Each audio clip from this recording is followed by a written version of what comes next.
আজকে তো আমরা নবীও চিনি না, আল্লাহও চিনি না। যদি গোলামি চিনতাম তাহলে হাট ঠিকই বসতো, বাজার ঠিকই বসতো, হয় রোড ঠিকই চলতো, গার্ড ঠিকই চলতো, অফিস ঠিকই চলতো, আদালত ঠিকই চলতো, মিল ঠিকই চলতো, ফ্যাক্টরি ঠিকই চলতো, খেত খামার ঠিকই চলতো, ঘর বাড়ি ঠিকই চলতো। কিন্তু সবার গলায় গোলামির মালা পড়া থাকতো, মালা। সবার গলায় গোলামির মালা পড়া থাকতো। আজান শুনতো, সবাই মসজিদের দিকে দৌড়াইতে থাকতো। আজকে 5 বার আল্লাহ ডাকে, কিন্তু হায় বাজারের কয়টা দোকানের শাটার বন্ধ হয়। রাগ হয় না গাউসিয়ালারা পায়ে হাত রেখা বলি, দুনিয়া তো আল্লাহ কম দেখায় নাই আমাকে। হয়তো একটা হলে 100 পুরা হবে। দুনিয়া তো কম দেখি নাই। আপনাদের কাছে পয়সা থাকতে পারে, আধিপত্য থাকতে পারে, সবকিছু থাকতে পারে, কিন্তু আমার কাছে দুনিয়া ঘোরার অভিজ্ঞতা আছে, যেটা কারো কাছে হয়তো খুব কম হবে। আল্লাহ আমাকে দুনিয়া কম দেখায় নাই। আপনাদের উন্নত বিশ্ব বলেন আর অনুন্নত বিশ্ব বলেন, আফ্রিকার জঙ্গল বলেন, হায় হায় হায় হায়, আর প্যারিস বলেন আর নিউ ইয়র্ক বলেন, আর আমেরিকার ডিসি বলেন, ওয়াশিংটন বলেন, আর দুনিয়ার ওই জাপানের টোকিও বলেন, দুনিয়ার কম দেশ তো আল্লাহ দেখায় নাই। রাগ হবেন না, রাগ হবেন না। আমি ওই দেশও দেখছি যেই দেশে আজান হইতে দেরি, দোকানের সামনে চাদর, দোকানের সামনে চাটাই লাগতে দেরি হয় না। আমি ওই দেশও দেখছি আজান হইতে দেরি, ওয়াক্ত হইতে দেরি, দোকানের গলিগুলার ভিতরে চাটাই লাগতে দেরি হয় না। প্রত্যেক দোকানদার চাটাই বিছায়া দেয় আর ক্রেতাকে বলে তাড়াতাড়ি নামাজে দাঁড়ায় দাও, নামাজটা পড়ি আবার বেচা কিনা শুরু করব। চলেন আমি ঘুরায় নিয়ে আসবো। ওই দেশ আমি একবার দেখি না, টানা 6 বার দেখি। 6 হায় হায়, আমি বেলালের দেশও টানা 6 বার দেখছি। আল্লাহ আমাকে দেখাইছে। আমি দুনিয়ার কোনো পারফিউম ব্যবহার করি না। পারফিউম আমার কাছে ভালো লাগে না। কেন ভালো লাগে না জানেন? আমি দুনিয়ার দামি থেকে দামি পারফিউম দেখছি, কিন্তু আমার নাকে যেই পারফিউমের ছোঁয়া আছে, সুঘ্রাণের ছোঁয়া আছে, দুনিয়ার যত দামি পারফিউম আপনি লাগান, ওই ঘ্রাণ যখন নাকে আসবে, সে সমস্ত পারফিউম নিমিষের ভিতরে হাওয়ায় উড়া যাবে। ওই ঘ্রাণ আমার নাকে সবসময় বাড়ি খায়। এই জন্য দুনিয়ার কোনো পারফিউম আমার কাছে ভালো লাগে না। আমি অ্যাড্রেস আপনাকে দিতে পারি, যান আপনিও দেখা আসেন। দুনিয়ার যত দামি পারফিউম ওইখানে নিয়ে যাবেন, যতটুকু খুশি মনে চায় আপনি ছড়াইতে পারেন। ছড়াইতে দেরি, আপনি হাওয়ায় উঠতে দেরি হবে না, আপনার নাকে ওই জান্নাতের, কবরের জান্নাতের সুঘ্রাণ এসে বাড়ি। এরকম এক কবরের সুঘ্রাণ না। দুনিয়া পুরা বলতেছি, রাগ হয় না, কেউ আমাকে অহংকারী মনে করেন না। এই জন্য দুনিয়ার কোনো পারফিউম আমার কাছে ভালো লাগে না। পারফিউম লাগাইলেই মনে হয় যে ওই ঘ্রাণ আমার নাকে এসে বাড়ি খায়। যেটা আমি জাফর ইবনে আবু তালেবের কবর থেকে শুয়ে আসছি, যেটা আমি যায়েদ ইবনে হারেসার কবর থেকে শুয়ে আসছি, যেটা আমি আব্দুল্লাহ ইবনে রাওয়াহার কবর থেকে শুয়ে আসছি, যেটা আমি শুআয়ব আলাইহিস সালামের কবর থেকে শুয়ে আসছি, যেটা আমি ঈসা বিন নূন আলাইহিস সালামের কবর থেকে শুয়ে আসছি, যেটা আমি 45,000 সাহাবায়ে কেরামের ওই চাদর থেকে আমার নাকে লাগাই। আল্লাহু আকবার। এই জন্য আজান তো হয়, কয়টা দোকানের শাটার বন্ধের তো দরকার ছিল না। গাউসিয়ার গলিতে চাটাই লাগে তো কয় দোকানের সামনে লাগে, অথচ মালিক 5 বার দেরি থাকে। মালিক ডেলি 5 বার ডাকে, আল্লাহ ডাকে। বিদা আপনাদেরকে নিয়ে যাইতেছি গোলামির দিকে। মুহাম্মদুর রাসূলুল্লাহ ওইখান থেকে বাহির হয়ে গেছি। যার প্রচার প্রসার চলতেছিল, যার অস্তিত্বের আগে, জন্মের আগে প্রচার চলতেছিল, প্রসার চলতেছিল, হয় তার অস্তিত্ব যেদিন হয়েছে মার পেটের ভিতরে, হইতে দেরি, সুঘ্রাণ ছড়াইতে দেরি হয় নাই। এতদিন উপরে চলতেছিল, কোনো আসমানি কিতাব ছিল না। যদি আপনারা কম্পেয়ার করতে পারেন, তুলনা করতে পারেন, তাইলে বলি একটা কথা, এক নবী যিনি আল্লাহর কাছে, অনেক নবী তো উম্মত হইতে চাইছেন, দোয়া কবুল হয় নাই। আমাদের কিতাবে লেখা আছে ওই নবী উম্মত হইতে চান নাই, উনি বড় আজীব দোয়া করছে। বলছে, আল্লাহ আমি ওই উম্মত হইতে চাই না, ওই নবীর হাতের ছোঁয়াও চাই না, আমি শুধু চাই ওই উম্মতের হাতের ছোঁয়া। আমাকে সুরক্ষিত রাখা হোক, উম্মত আমাকে ছোঁয়া দিয়া শুধু কবরে নামায়া দিবে, কাফন পরায়া। আল্লাহ ওই নবীর দোয়া কবুল করছেন। ওনার নাম হইল দানিয়াল আলাইহিস সালাম ওনার দোয়া আল্লাহ কবুল করছেন। আল্লাহর নবী সুসংবাদ দিয়েছেন, সাতাজিদুনা দানিয়াল সাতাতুস্তার সাতাজিদুনা দানিয়াল, ইরাক একদিন স্বাধীন হবে, তোমরা দানিয়াল আলাইহিস সালামকে পাবে, যিনি তোমাদের অপেক্ষায় অপেক্ষমান শুধু তোমাদের হাতের ছোঁয়া নেওয়ার জন্য। যে উম্মতের হাতের ছোঁয়ার জন্য নবী অপেক্ষা করে, ওই নবীর ওই উম্মতের নবী কে কিরকম হবে ভাবেন। যেদিন অস্তিত্বে আসছে তো আমেনা শরীর দিয়ে সুগ্রান ছুটা বাহির হইতে দেরি করে না। আমেনা যেদিক দিয়া যাইতো ওদিক দিয়া যেন সুগ্রানের তুফান চলতে থাকতো। অথচ আমেনা বিধবা ছিল, বিধবা সুগ্রান নাদানের আজকেও কোনো বিধান নাই, ওই দিনও কোনো বিধান ছিল না। কি বিধবা সুগ্রান লাগাতে পারে? কি উলামা কি বলে, সত্য না মিথ্যা? কোন বিধান ছিল না। আমেনা যেদিক দিয়ে যেত সুঘ্রাণ ছড়াইতে থাকতো। পুরো মক্কায় কথা চলতেছিল, সবার মুখে একই আলোচনা, সব জায়গায় এক কথা, আব্দুল মুত্তালিব পুত্রবধূ পাইলো তো পাইলো কোথায়? বিধবা হওয়া সত্ত্বেও এরকম সুঘ্রাণ লাগায়, যেদিক দিয়া যাইতে থাকে এদিক দিয়া তুফান চলতে থাকে। আর এই সুঘ্রাণ মনে হয় কোনো দুনিয়ার সুঘ্রাণ না, সেটা পায় তো পায় কই আমাদের মক্কার কোনো দোকানে নাই। মক্কা আরবরা সুঘ্রাণে আগের থেকেই অভ্যস্ত। আল্লাহ রসুল এই জন্যই বলছেন, আমি তোমাদের দুনিয়ার তিনটা জিনিস ভালোবাসি, একটা হলো সুঘ্রাণ, আরেকটা হলো নামাজ, আরেকটা হলো স্ত্রী। এই তিনটাই আমি তোমাদের দুনিয়ার ভালোবাসি, আর কেউ তো কিছু ভালোবাসি না। হ্যাঁ হ্যাঁ, তো বলছে সুঘ্রাণ প্রত্যেকে পায়। এক কান দুই কান হইতে হইতে আব্দুল মুত্তালিবের কানে চলে আসছে। আব্দুল মুত্তালিব ঘরে ছুটা চলে আসছে, স্ত্রীকে ডাইকা বলছে নাক কান কাটা গেল। কি হলো নাক কান কাটা গেল? মানে তোমার পুত্রবধূর আলোচনা সারা মক্কায় চলতেছে, আমি সর্দার, মুখ দেখাবো তো কি করে দেখাবো? তোমার পুত্রবধূ সুঘ্রাণ পায় তো পায় কোথায় থাকে জিজ্ঞাসা করো। সে না বিধবা, আমার নাক কান মাটিতে মরে গেল, লেগা গেল, সেই সুঘ্রাণ প্রত্যেকে পায়। শাশুড়ি বলতেছে, আরে তোমাকে আমিও বলার ছিলাম কিন্তু বলতে পারি নাই। শুধু ওইখানে যখন বাথরুম গোসলখানার থেকে বাহির হয় তো পুরা গোসলখানা মনে হয় কে জানি সুঘ্রাণ দিয়া প্যাক করে রাখছে। আমিও ভাবছি সেটা পায় তো পায় কই, চলো আমি একা জিজ্ঞাসা করি না। এই জন্য বড় দুঃখী, স্বামী নাই, বিধবা, আবার পেটে বাচ্চা, চলো দুইজনে জিজ্ঞাসা করি। যখন দুইজনে জিজ্ঞাসা করছে, মা এই সুঘ্রাণ পাস তো পাস কোথায়? সারা মক্কায় চর্চা চলতেছে, তুই যেদিক দিয়া যাস সুঘ্রাণ ছড়াইতে ছড়াইতে যাস, কারণটা কি মা? তো আমিনা কোনো জবাব দেয় নাই, সামনে থুতু ফেলছেন, থুতু ফেলতে দেরি সুঘ্রাণের তুফান উঠতে দেরি করে নাই। বলছে মা শরীরে সুঘ্রাণ না, থুতু পর্যন্ত সুঘ্রাণ না। মা এই সুঘ্রাণ আমার না, এটা তো আমার পেটেরটা সুঘ্রাণ না, আমার পেটে যেটা আছে এটা সুঘ্রাণ। মা জিজ্ঞাসা করছো বিদায় বলতে বাধ্য, নাইলে মা বলতাম না, বলার ইচ্ছা ছিল না, পেটে আসতে দেরি। মা ঘরের দেওয়াল গুলো আমাকে সালাম দিতে দেরি করে নাই। বলছে আমেনা সালাম, দুজাহানের বাদশা চলে আসছে, আমার ঘরের বালুর কোনা পর্যন্ত আমাকে সালাম দেয়। মা বাহিরে যাইতে দেরি, তরুলতা বৃক্ষ রাজি, এমনকি বালুর কোনা পাহাড় পর্যন্ত মনে হয় ছুটা এসে আমাকে সালাম দিতে চায়, সব আমাকে সালাম দেয়। রোদ্রে যাইতে দেরি, মা মেঘ পুরা এসে ছায়া করতে দেরি করে না। ও মা গরম জায়গায় পা দিতে দেরি, ঠান্ডা হতে দেরি হয় না, চাই সেটা বালু হোক আর চাই সেটা পাথর হোক। রাত্রে যখন বাহির হইতো তারাগুলা ছুটে আইসা আমাকে সালাম দেয়, চাঁদ নিচে আইসা আমাকে সালাম দেয়। মা পেটে আসতে দেরি, জান্নাত থেকে 3 মহিলা এসে আমাকে মালা পড়াইতে দেরি করে নাই। বলছে সেই 3 মহিলা কে? বলে ঈসা আলাইহিস সালামের আম্মা মারিয়াম, মুসা আলাইহিস সালামের বোন কুলসুম, ফেরাউনের স্ত্রী আসিয়া, 3 জন আমাকে মালা পড়ায় গেছে। আর বলছে আমাদের বাদশা তোর কোলে চলে আসছে। কেন নাই 3 জনের স্বামী হবে আল্লাহ রসুল জান্নাতের ভিতরে, আমাদের বাদশা তোর কাছে চলে আসছে, সালাম। মা মা মা এই পর্যন্ত 12 জন রসুল আমাকে সালাম দিয়া গেছেন, মালা পড়ায় গেছেন। মা এইখানেই শেষ না, মা কুয়ার কাছে যখন যাই, আজ পর্যন্ত আমি যেদিন পেটে আসছে আর রশি দিয়া পানি তুলি নাই, কুয়ার পাশে যাইতে দেরি, কুয়ার পানিগুলা কলকল কলকলায় উপরে আসতে দেরি করে না। আয়েশা প্রথম আমাকে সালাম দেয়, তারপরে বলে আমেনা দুজাহানের বাদশাকে নিয়ে আসছিস তো নিয়ে আসছিস কেন? গড়ে থেকে হুকুম দিতে ছায়া ভরা দিয়ে আসতাম। বলে মা আমি কুয়ার পাশে গেলে মক্কার মহিলাগুলা ছুটে আসে কেন জিজ্ঞাসা করো? এরা ছুটে আসে আমার হাতে ধরে আর বলে আমেনা যাস না কুয়ার পার থেকে, তুই চলে গেলে পানিগুলা নিচে নেমা যাবে, আমাদেরকে রশি দিয়ে উঠাইতে হবে। আমেনা বলতি দাঁড়ায় থাক, আমরা আমাদের পাত্রগুলা ভরা নেই, তোকে উঠায় নিতে হবে না, আমরা ভরেও দিব, বাড়িতে পৌঁছায় দিব।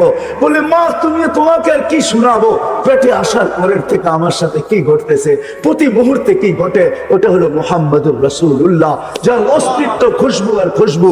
আর যখন বিকাশ ঘটছে দুনিয়াতে, যখন আসছেন, যখন আসতেছিলেন দুনিয়াতে, হয় আমরা তো নবী চিনি না। আমি যাব, যদি আপনারা ধৈর্য ধারণ করেন যাব, যে নবী আমাদের জন্য কি করে গেছেন দুই চারটা দেখাবো, তারপরে বলবো গোলামি কার দেওয়া উচিত, কার গোলামির বেরি নেওয়া উচিত বলায়। যদি আমরা চাই, প্রথমে যেটা আমি তুলে ধরছিলাম, যে যদি চাই যে এরকম স্টেজ লাগো, আর এখানে আল্লাহ শোনাক, মোহাম্মদ রাসূলুল্লাহ শোনাক, আর আমরা শুনবো। যদি চাই যে প্রতি শুক্রবারে আল্লাহ আমাকে দাওয়াত খাওয়াক, প্রতি শুক্রবারে শুধু আল্লাহ দাওয়াত খাওয়াবে না, পোশাকও পড়াবে, শুধু পোশাক পড়াবে না, হয় আল্লাহ খুশবু লাগাবে, খুশবু শুধু লাগাবে না, আল্লাহ এত গিফট দিবে, এত পুরস্কার আর উপহার দিবে, যেগুলা আমার জান্নাতে সবকিছু চেঞ্জ হয়ে আরো বাকি থেকে যাবে। এই জন্য জান্নাতে প্রতি সপ্তাহে সবকিছু চেঞ্জ হবে আল্লাহর গিফটের মাধ্যমে। এত গিফট দিবে, ওই ছোট্ট গিফটের বক্স দিয়া দিবে না, এত গিফট দিবে জান্নাত, হয় হয় দুনিয়ার থেকে 10 গুণ বড় জান্নাত। না না, ওটা বাঙালি পাবে না, সুবহানাল্লাহ পড়েন না।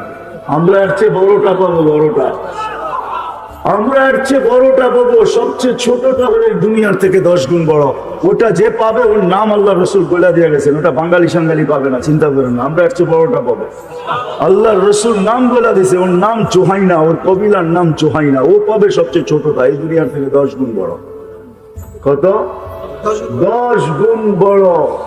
2,40,000 মাইল বাড়ির যে কিলোমিটার বানায় নিয়ে, ওটা ও পাবে, আমরা না। আমরা তার চেয়ে বড় পাবো বাঙালিরা ইনশাআল্লাহ। কেননা আমাদের এই মজমা বলে আমরা এত বড়টা পাবো। আমি দুনিয়া ঘুরা দেখছি, কোন দেশে এরকম পাই নাই যে এই রাত অবধি বৈশা আল্লাহর কথা, আল্লাহর রসুলের কথা চাতকের মতো তাকায় তাকায় শুনে। আরে এশারের পরেই 1 ঘন্টা ধরে রাখা যায় না, এখন তো রাত 12টা বাজতে চলছে। এই মজমা দেখে বোঝা যায় আমরা ওই ছোটটা পাবো না, আমরা তো বড় বড় পাবো ইনশাআল্লাহ। বাঙালিরা সবচেয়ে বড় বড় গুলা পাবে ইনশাআল্লাহ। এটার পিছনে আল্লাহর রসুলের একটা ইঙ্গিতও আছে। আল্লাহর রসুল কোন ক্ষেত্রে বলছিলেন বাঙালি সরল সহজ সাদা সিধা। দলিল ওলামা চাইলে দিব, আপনারা চাইলে দিব না। আল্লাহ রসুল বলছে বাঙালি সরল সহজ সাদা সিধা, আর এরাই জান্নাতে বেশি যাবে। এরাই জান্নাতে বেশি যাবে। ওলামাদেরকে জিজ্ঞেস করেন, এরাই জান্নাতে বেশি যাবে। ওরাই করবো দুনিয়ায় মানি না, আল্লাহ করবো দৌড় দেওয়া শুরু করবো। আল্লাহ জিজ্ঞেস করবো দৌড় দিলি কি জন্য? সাদা সিধা তো দুনিয়ায় মানি না, এখন একটা মাইনা দেহি। তো আল্লাহ বলবে যা দৌড় দিস, চল জান্নাতে। এরাই বেশি জান্নাতে যাবে। আর যারা বেশি চালাক চতুর, এরা বেশি যাবে না। বাঙালির এই সাদা সিধা তো সরল সহজ। এই দেশে সব মাল বেচা কিনি হয়, জানবেন সব বিক্রি হয়ে যাবো, ঠিক না? যদিও বেশি দিন যায় না, নাম হইলো চায়না, বেশি দিন যায় না, সব ব্র্যান্ড এখানে বিক্রি হয়। কেন? সাদা সিধা তো সরল সহজ, তো যেটা উঠে দেয় ওটাই বিক্রি হয়ে যায়, ঠিক না? আমরা জান্নাতে সবচেয়ে বেশি যাবো ইনশাআল্লাহ। তো যেই দিকে নিয়ে যাইতেছিলাম, যখন দুনিয়া আবির্ভাব করতেছিল, আব্দুর রহমান খুব দ্রুত চলবো, সময় কম।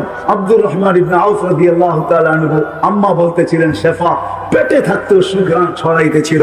যখন দুনিয়া আসতেছিল কান্নাল মিসকা ইয়াফুর, তখন সারাটা জগৎকে, শুধু তো পেটে থাকা অবস্থায় মক্কায় সুঘ্রাণ ছড়াইতেছিল। আর যখন দুনিয়া আসতেছিল কান্নাল মিসকা ইয়াফুর, সমগ্র জগৎটা সুঘ্রাণে মোহিত হইতেছিল। ফেরেশতাদের 2 দিন ছুটি ছিল। কিতাবে ডাইরেক্ট লেখা নাই, কিন্তু ইঙ্গিত আছে। 2 দিন ছুটি ছিল, 2 দিনের ভিতরে 1 দিন আমাদের নবীজি যেদিন দুনিয়ায় পা রাখতেছেন, ওই দিন ফেরেশতাদের ভিতরে ছুটি ছিল। এক আকাশের ফেরেশতা আরেক আকাশে ছুটা গেছেন, আর গলা মিলছেন, আর চিৎকার দিয়া বলছেন দুজাহানের বাদশা পা রাইখা দিয়েছেন। সমুদ্রের ভিতরে 1 মোহনার মাছ আরেক মোহনাকে, 1 মোহনার মাছ আরেক মোহনায় যায় না। ওই দিন সমগ্র সমুদ্র খোলা ছিল, 1 মোহনার মাছ আরেক মোহনায় ছুটা গেছেন।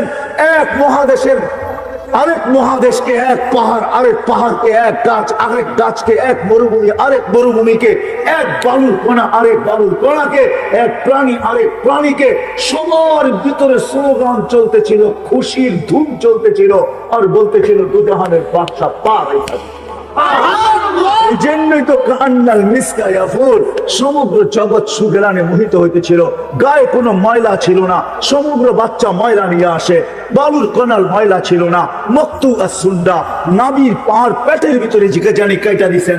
মক্তু নান, মার পেটের ভিতরে কে জানি মুসলমানি করে দিছেন। তারপরে চাদরে রাখতে দেরি, ডান্ডি হয়ে সেজদায় যেতে দেরি করেন নাই, লম্বা সেজদা। আম্মা জান বলতেছেন কুলতা মা কুলতা, তুই যেন কি বলছস আমি বুঝি নাই। তারপরে অনেকক্ষণ পরে আত্তাহিয়াতের সুরতে বসছেন, শাহাদত আঙ্গুলি উপরে উঠাইতে দেরি, সমগ্র জগৎ আলোকিত হতে দেরি হয় নাই। আম্মা জান বলতেছেন এমন আলোকিত আর উদ্ভাসিত, আমি ওই ঘরের ভিতরে বসা পারস্য আর রুমের বড় বড় উপস্থাপনা দেখতেছিলাম আর আশ্চর্য বোধ করতেছিলাম, এটা কেমন বাচ্চা। একটু পরে স্বাভাবিক হয়ে শুয়ে পড়ছেন। আম্মা জান দৌড়ে যায় চিৎকার দিয়া করে নিছেন। এর আগে আম্মা জান বলতেছিলেন ওয়াইলুল্লে কুরাইশ, ওয়াইলিল্লে বনি হাশেম, বনু হাশেম কোথায় চলে গেল, কুরাইশ কোথায় মরে গেল, আমার ঘরের ভিতরে কি ঘটতেছে কেউ তাকায়া দেখে না। কেননা সুবে সাদেকের সময় সব ঘুমের ঘরে মাতাল, কে দেখবে তাকায়া কি ঘটতেছে। শুধু দুই মহিলাই এক ঘরের ভিতরে আছে। দৌড়ায় কোলে নিতে দেরি, আকাশের ছাদ ফাটতে দেরি হয় নাই, কুয়াশা ডুবতে দেরি করে নাই। যখন সারা ঘর আচ্ছন্ন হয়ে গেছে, উপর থেকে আওয়াজ আসছে, গাইয়িবু হাদা তিফ, আল্লাহ আওয়াজ দিয়েছেন তাড়াতাড়ি বাচ্চাকে গায়েব কর। তুফু মাশারিকাল আরদি মাগারিবাহা, সমগ্র জগৎকে দেখায় নিয়ে আসো আমি বন্ধু বানাইছি তো বানাইছি।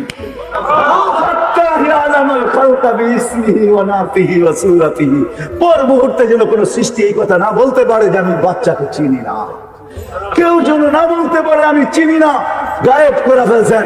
একটু পরে আওয়াজ আসছে আরিদু আলাইহি কুল্লা রুহানি, সমস্ত আধ্যাত্মিক জগতের জিনিস এই বাচ্চার সিনার ভিতরে ভরতে থাকো। কয়েক সেকেন্ডের বাচ্চা, কয়েক মিনিটের বাচ্চা, মিনাল জিন্নি ওয়াল ইনসি ওয়াল মালাইকাতি ওয়াল ওয়াহশি ওয়াত তায়রি, মানুষ, ফেরেশতা, জিন, চতুষ্পদ প্রাণী, এমনকি পাখির ভালো ঘুমটা পর্যন্ত এর ভিতরে ভরো। ওয়া আত 20 নবীর 20টা গুণ ঢুকাও ভিতরে। আতুহু খুলুকা আদম, মারিফাতা শীশ, শুজাআতা নূহ, খুল্লাতা ইব্রাহিম, লিসানা ইসমাঈল, রিদা ইসহাক, ফাসাহাতা সালেহ, হিকমাতা লূত, বুশরা ইয়াকুব, জামালা ইউসুফ, সাবরা আইয়ুব, তাআতা ইউনুস, জিহাদা ইউশা, সাউতা দাউদ, হুব্বা দানিয়াল, ওয়াকারা ইলিয়াস, জুহদা ঈসা, কুওয়াতা মূসা, হাইবাতা সুলাইমান, ওয়া ইলমাল খিদির। ফেরেশতারা প্রশ্ন করছে নবী তো 20 জন না 100 লক্ষ, 312 জন রাসূল। তো আল্লাহ জবাব দিয়েছে আবমিদুহু ফি জামি আখলাকিন নবিয়্যিন, সমস্ত নবীদের আখলাকের ভিতরে এই বাচ্চাকে ডুবায়।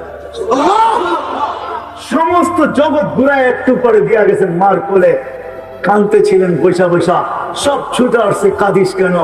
বলছে আব্দুল্লাহ নাই। বলে অর্থ কি? বলে আব্দুল্লাহ থাকলে এতক্ষণে খেলনা নিয়ে চলে আসতো, আব্দুল্লাহ তো নাই, খেলনা আনবে তো কে আনবে? আল্লাহ যেন ছুটা চলে আসছেন, কানে কানে বলে দিয়েছেন আমি না কাঁদিস না, তোর কান্না সইতে পারি না। আব্দুল্লাহ নাই তো তাতে কি আর আসে যায়? আব্দুল্লাহ খেলনা আনলেই বা কোত্থেকে আনতো? মক্কার বাজার থেকে। এখানে তো হয়তো কাঠের পাওয়া যেত, নাইলে লোহার পাওয়া যেত, নাইলে মাটির, নাইলে প্লাস্টিক এলাস্টিকের খেলনা নিয়ে আসতো। আমি না কাঁদিস না, সন্তান তোর হইতে পারে বন্ধু আমার। সূর্য ডুবতে দে, একটু পরে চাঁদকে খেলনা বানায় পাঠায়। যখন সূর্য ডুবে গেছে, বাহিরে চোখের উপরে শোয়া দিয়েছেন আবু তালেব বলে বাদাল কামরু আইয়াদনু, আমি দেখতেছিলাম চাঁদটা দ্রুত গতিতে নিচে নামতে ছিল। যখন তোমার মাথার উপরে চলে আসছে তো আমি ভয়ে একটা চিৎকার দিয়া ফেলছি, খাশিতু আইয়াকা আলাই, তোমার উপরে পড়া না যায়, কিন্তু চাঁদ তোমার মাথার কাছে এসে থেমে গেছে। তুমি কয়েক ঘন্টার বাচ্চা ছিলা, তোমার হাতের পায়ের ইশারা চলতেছিল, আর তোমার ইশারায় চাঁদ উপরে নাচতে ছিল। তুমি হাত এমন করো তো এদিকে লাফ দেয়, এমন করো তো এদিকে লাফ দেয়, পাও এমন করো তো এদিকে লাফ দেয়। এই লাফের কারণে এক নৃত্যের পরিবেশ, চাঁদ যেন উপরে ডান্স করতেছিল, ডান্স। বলে চাচা জানেন চাঁদ কি বলতেছিল? বলে তা তো জানি না। আন্নাল কামারা ইউগান্নিনি ওয়া ইউহাকিনি ওয়া ইয়ামনাউনি মিনাল বুকা, চাঁদ আমাকে ছন্দ শুনাইতেছিল, কান্না থেকে বিরত রাখতেছিল, কেননা কাঁদলে আমার আম্মার কষ্ট হবে। বিদায় আল্লাহ চাঁদকে আমার সাথে খেলার জন্য পাঠায়। ও মেরে দোস্ত, যার অস্তিত্ব এরকম, একটু আগে চলি, আগে কয়েকটা দিন কয়েকটা শোনাই, পুরা তো শোনানো যাবে না। এই রাত কেন আমার জিন্দগি শেষ হয়ে যাবে, তারপরও যতটুকু আল্লাহ এইখানে ঢুকাইয়া দিয়েছেন ওইটা শুনাইলো আমার জিন্দগি কাবার হবে না। কেননা যার জিকির আল্লাহ বলুন করেন, ওরা ফানা লেখা দিকর, যার জিকির আল্লাহ করেন, যার জিকির আল্লাহ উচ্চার করে, যার আলোচনা আল্লাহ করে, যার আলোচনা আল্লাহ বলন করে, আর আলোচনা মানুষ করবে তো করবে কি করে? ঠিক না? যখন হাঁটি হাঁটি পা হয়েছে তো আমেনা আবার কোলে নিয়ে কাঁদতেছেন, হাঁটতে শিখছেন মাত্র, সবাই ছুটে আসছে, আমেনা এখন কাঁদিস কেন? বলে আব্দুল্লাহ নাই। বলে মানি? বলে ছেলে যখন সন্তান যখন হাঁটতে শিখে তো বাবা আঙ্গুল ধরে হাঁটার গতি বাড়ায়, বাবা আঙ্গুল ধরে হাঁটায় হাঁটায় গতি বাড়ায়, এদিকে নিয়ে যায় ওদিকে নিয়ে যায়, ওইখানে ছেড়া দেয় এখানে ছেড়া দেয়, হাঁটে আর বাচ্চা বাবা দেখে আর খুশি হতে থাকে, আমার সন্তান হাঁটতে শুরু করছে। আব্দুল্লাহ নাই, থাকলে হয়তো আঙ্গুল ধরে হাঁটাইতো, মক্কার অলিতে গলিতে নিয়ে ছেড়া দিত, বাইতুল্লাহর হেরেমের ভিতরে ছেড়া দিত, ওকাজ আর মাজান্না দুইটা সবচেয়ে বড় মেলা ওইখানে নিয়ে যেত, কখনো খুশিতে নানার বাড়ি নিয়ে যেত, কখনো ফুফুর বাড়ি, খালার বাড়ি, মামুর বাড়ি, চাচার বাড়ি নিয়ে যেত। আব্দুল্লাহ তো নাই, কে হাঁটার গতি বাড়াবে? আমার মনে হয় কোরআনও বলতেছে, আল্লাহ মনে হয় ছুটা চলে আসছেন। আমেনার কানে কানে বলতেছিলেন, কাঁদিস না আমেনা, কাঁদিস না, তোর কান্না সইতে পারি না আমি, সন্তান তোর হইতে পারে, বন্ধু তো আমার। আব্দুল্লাহ নাই তো কি হইলো? আব্দুল্লাহ ঘুরাইলে মক্কার অলি আর গলি, ওকাজ আর মাজান্না, নানার বাড়ি আর দাদার বাড়ি, আর কোথায় ঘুরাবে? আসতে দে, ঘুরার সময় আমি রব চলে আসবো।